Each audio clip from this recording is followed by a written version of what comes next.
This is Tips for Travellers. Inspiration, advice, and tips on finding and having amazing travel experiences on both land and at sea. Get more tips on must-see and must-do travel at tipsfortravellers.com. I'm Gary Bembridge, and this is another episode of Tips for Travellers. Today we're going to do another series of listener and reader questions and answers. So these are questions that I've been sent about a whole range of travel topics and the replies that I've sent off to them. And remember, I'd love to hear if you have any queries or things you'd like to know more about, because obviously it helps me know what listeners are interested in and helps me know what I need to focus more on, and hopefully I can help you out. So I've got a couple of things today from various people, and the first one that I've got comes from a lady called Lauren, and it was about Japan. So Lauren had dropped me a line saying that she was become a big fan of the podcast, particularly after listening to the series around Japan, because she was traveling there next year. And the question she had was about the railway system that I had spoken about, you know, the bullet trains and that kind of stuff. And what she said is that they've been told the best way to get from Tokyo to Kyoto or Osaka is by train, but she was concerned about where to put their luggage, because it seems like a small concern, but not having anywhere to put out big suitcases could cause a problem. I want to know if I had any experience with it, how did I get between the cities, would I recommend it, and any advice. So basically I went back to her, obviously pleased that she was listening to the podcasts, and thank you for that. But what I said to her is, the bullet trains are the easiest and definitely the most efficient way to get between the cities in Japan. They're also such an iconic thing to do that I feel like they tick off a must do. Now, on the trains, there is limited space for luggage, but if you're traveling out of rush hour times, in Japan, you're normally fine. So the regular carriages, even the regular carriages, they have very large luggage racks above the seats, and they can easily take the size of carry-on bags, the sort of things you use when you're going on airlines. There's also room behind the last row of seats in every carriage that can take 2 or 3 suitcases and a couple of rucksacks, and they're not always full. So you'll normally find a space. Now, I didn't travel first class on the train, so I don't know, but all the stuff I've read and seen is that in first class, people who've travelled on first class say there's actually enough room between the seats to store luggage, but I can't confirm that. But now, in the carriages that I certainly went on and travelled on, there was plenty of space to put cases. Not everyone had them. Now, officially, and this is probably the most telling thing, is the Japanese railway rules actually say that you can carry 2 pieces of baggage on the JR trains, and they have some restrictions around the height, width, and depth.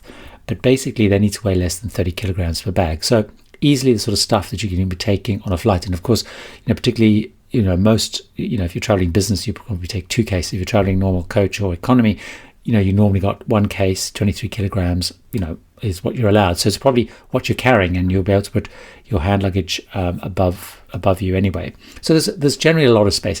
One of the key things that I'd also found out, and this is probably also true of when I went on it, is all the tips that I had seen and people have said to me is the secret is also book your seat. So if you book a seat on a particular carriage, they tend to be less busy and less full than the walk-on ones.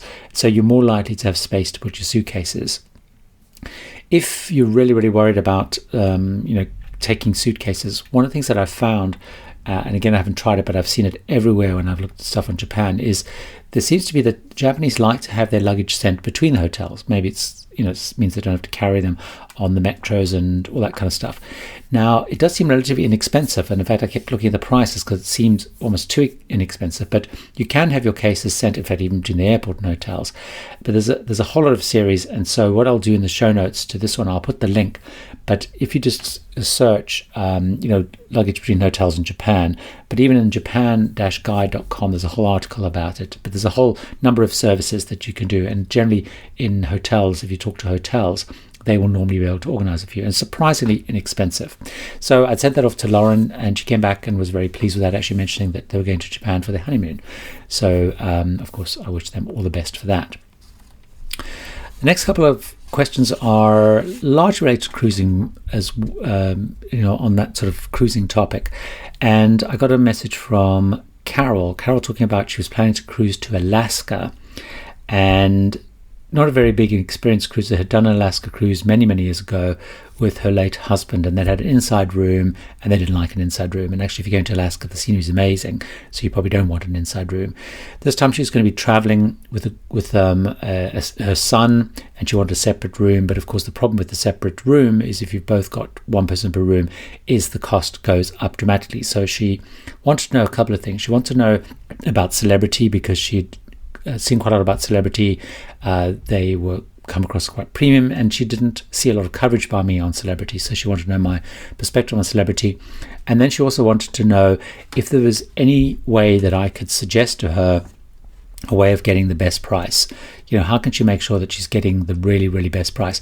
She has to book 6 months in advance because she's a registered nurse, and so can't do last minute options. So, working that sort of last minute option fare thing doesn't work for her. So she needs to make sure she can book in advance and get a great fare. So let me talk about all those things that she'd said. So I haven't actually cruised with Celebrity at the point, certainly the point of this, but I've toured some of the Celebrity ships, like Celebrity Eclipse, and certainly on the site, if you go to tipsfortravels.com, search for Celebrity Eclipse, or go to my tipsfortravels.com/cruising, you'll find links to the various different things that I've got about Celebrity. But what I said to her is, Celebrity is definitely known as being more luxurious than many of the mainstream lines. It's actually owned by Royal Caribbean. It's their sort of premium sister line. So Royal Caribbean, the brand, is their main sort of family fun kind of thing, and Celebrity is their more premium sister. And they try to aim to offer quite a refined cruise experience. And certainly everyone I've spoken to, I've tried the food on board, and it is, it's a nice experience. It's probably quite close to cruising, even in my view, like Holland America, or even a Cunard, if you're going in some of the Princess Grill or something on Cunard. And it's more like that than, say, the really premium lines like Seabourn or Crystal or Silversea, which are in another league. So it's still like a mainstream mass market sort of appeal, but it's slightly more upmarket, if you like. So if you're looking for a classy feeling ship, and one that looks good, and one that makes you feel like you're traveling in a sort of a 5-star hotel or boutique hotel, because that's the kind of decor they have, rather than the classic cruise ship. If you go on Holland America or Cunard, their ships tend to look more like the old liners, if you like. So they'd have a more cruise, ship experience and feel to them, whereas Celebrity looks much more like a beautiful hotel. The other thing with Celebrity is they have a lot of alternative dining restaurants. So it can build onto your costs, because if you're eating in alternative dining restaurants, there's surcharges every night, and you're probably going to want to if you're going on Celebrity. Certainly the food I'd had in the main dining room was excellent. It was very varied. Now let's talk about the cost. Obviously, if she's purchasing single accommodation, first of all, the fare is going to be quite high.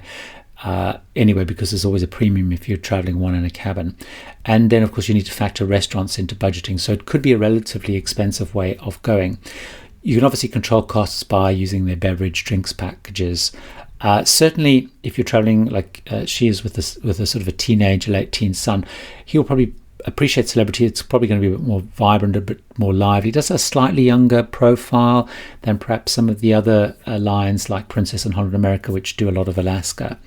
So it's a great experience. People who go like it. Don't expect it's going to be as really, really, really, really high end premium. It's certainly going to feel more luxurious than many of the other lines. In terms of Alaska, obviously Celebrity is a great option. Princess and Holland America do a lot of itineraries. So certainly when you're coming down and comparing Alaska cruises, look at Princess, look at Holland America, and of course look at Celebrity. Of course, they're going to be a little bit more sedate and may not be right. Now, in terms of getting a great cost, a great deal, I always recommend Jane Chadwick at gocruisewithjane.co.uk. That's gocruisewithjane.co.uk. She knows Celebrity very well. She'll definitely be able to help. It doesn't matter where you're based. Jane is UK based, but she's almost always been able to help out people make bookings all around the world, and everyone who I've sent her way have always come back and been very pleased. She's always managed to find the right and the best deal for what people are looking for. So definitely, go cruisewithjane.co.uk, and her email is janechadwick@gocruise.co.uk. And I will actually put links to how to contact Jane, and also those Celebrity reviews and things that I spoke about in the show notes. So that was the query from Carol. The next question I've got was from someone called Terry. And Terry said that they were leaving and planning to go on the Queen Mary 2 from Southampton to New York on a transatlantic. And they had been assigned a room on the starboard side, and they just heard that the port side was better. And she wanted to know if this was true and whether she should, whether they should be looking at changing to try and get a port side. So basically, there is no real difference between starboard and port, and there's lots of myths and things around which is the right way to go.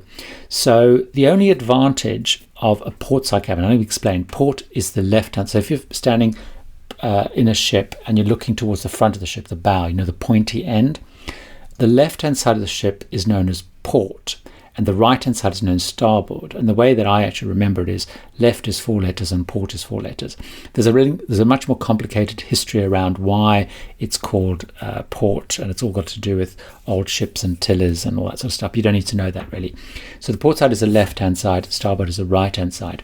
Now the only advantage really that I can see of traveling, if you're traveling the Queen Mary 2 from Southampton to New York and being on the port side, is when you come into New York, the Statue of Liberty will be on that side of the ship, because as you sail into New York, you sail with the Statue of Liberty on the port side, either left-hand side. However, saying that, if you're sailing into New York and you want to really get the experience, you probably, the place to get is not from your balcony or from your sort of ocean view cabin window. It's the best, if you really want to get the experience, you need to get out up on the decks. And you come into New York around 5:30 a.m. in the morning. The captain will always tell you what time they're coming in. And that's the best way to see New York, because not only will you see the Statue of Liberty, but you'll get to see the end of Manhattan. Queen Mary 2 doesn't dock in Manhattan anymore, so it then goes past the Statue of Liberty and it bears the starboard side of the right side and then docks in Brooklyn. Of course, if you're sailing out on the Queen Mary 2, then you'd want to be on the starboard side, because then you'll sail out with the Statue of Liberty on the right hand side. However, saying that, seriously, it's the best place to be is out on deck. So what I said to us, don't worry about it. Actually, the decks of, if you want to enjoy that experience, you're going to be out on the deck anyway. It doesn't really make a big difference. There used to be old stories around, which side the sun came up and which side, but it really doesn't matter. There's air conditioning and all that sort of stuff. So if it's too hot, you're going to have air conditioning. If it's too cold, you're going to have the heating and stuff. And the best place to experience it is really out on deck. The other thing I would say is, if you're traveling on the Queen Mary 2 transatlantic, you're probably not going to really use the balcony, even in the peak of the season. It's not really balcony, sort of sitting on the balcony weather. So the balcony is really just great to perhaps go out if you like having a balcony. So that's another consideration. So that was Terry, and so hopefully I'm very envious. I always love doing the transatlantics. I absolutely love doing the transatlantics. So the last question that I have in this series of Q&A is about MSC cruises, and it comes from Graham. And Graham had dropped a question saying, thanks for all the stuff on MSC. I have a lot of content on MSC. And he was considering doing a 6-night cruise on the MSC Piosa. And he'd been on Costa a couple of years ago and understands, those sort of ships, you're not going to get a British or a US A-style experience, which is absolutely true. There's a much more, they're a very different experience. And they now have a small child, and they're wondering whether they should just go for MSC, because MSC are very reasonably priced. And also, depending on the age of your child, your children can travel for free in terms of the fare. You often have to pay things like gratuities and some taxes and things. But they don't know whether to just go with MSC or just wait and then go on a more US-UK line, something that's going to be a bit more familiar. One of these other concerns is they couldn't guarantee an early seating at dinner, even though it was quite a long way before sailing, and they were kind of concerned, particularly with a young child. And they were wondering, particularly because there will be quite a lot on MSC.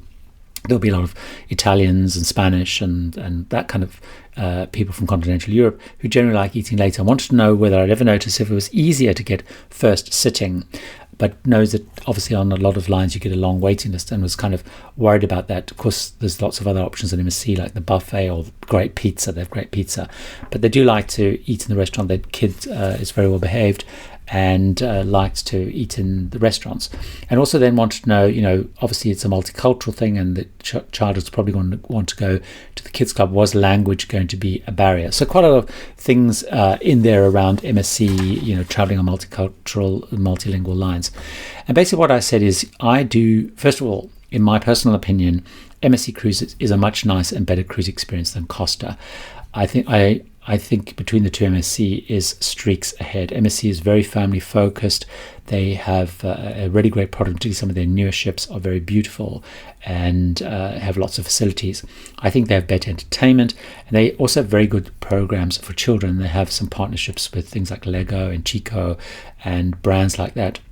They're very, very focused on families, so they are very good at thinking through a lot of the challenges that Graham had mentioned in terms of his concerns about dining times, mixing with children. Of course, there's always a risk at not getting early dining because, it is in demand, and depending on the time you go, it may be difficult. However, the earlier you book, generally the more chance you've got. So he was talking about booking many months ahead for a cruise, and so in the sort of the waiting line, if you like, priority is normally given in terms of the order that people make the bookings, and often sometimes their level on the loyalty programs. But the child programs definitely seem to cope very well with language differences. They take into account, so a lot of the activities transcend language limits, which is why I think they've got partnerships with things like Lego. There's lots of dance and games and things. So certainly the kids of all nationalities certainly seem to get on, and the kids clubs seemed very popular and seem to cater for everybody, no matter where they were from. And it was also great actually seeing kids of all different nationalities really sort of getting on and having a great time. So MSC, I think it's a very good experience. It's very good for families. They're very good at taking into account the needs of families and have great kids programs. So there you have it. That's a series of questions and my views on those from the people who sent in questions. And as I said, I love answering questions and always happy to help. So please, do drop me a line, Gary at tipsfortravellers.com, and obviously mention you heard it on the podcast and you have a question. And I will normally, to make sure that I get back to you, I will email those back and then sort of save them up to use for the various Q&A podcasts. And of course, if you're a first-time listener or a regular user, I'd love you to subscribe and leave a comment and a feedback on the podcast. It's really important and helps me enormously. And you can do that by going to tipsfortravellers.com/iTunes TFT if you're an iTunes user, Stitcher TFT, or TuneIn TFT, or Google Play TFT. And remembering always that Tips for Travellers is spelled with 2 L's. So remember, Tips for Travellers is designed to help you find answers to all your travel queries with inspiration, advice, tips, and I'd love to hear from you. So thanks for listening to the podcast. Until next time, here's to happy, safe, and wonderful, wonderful travels.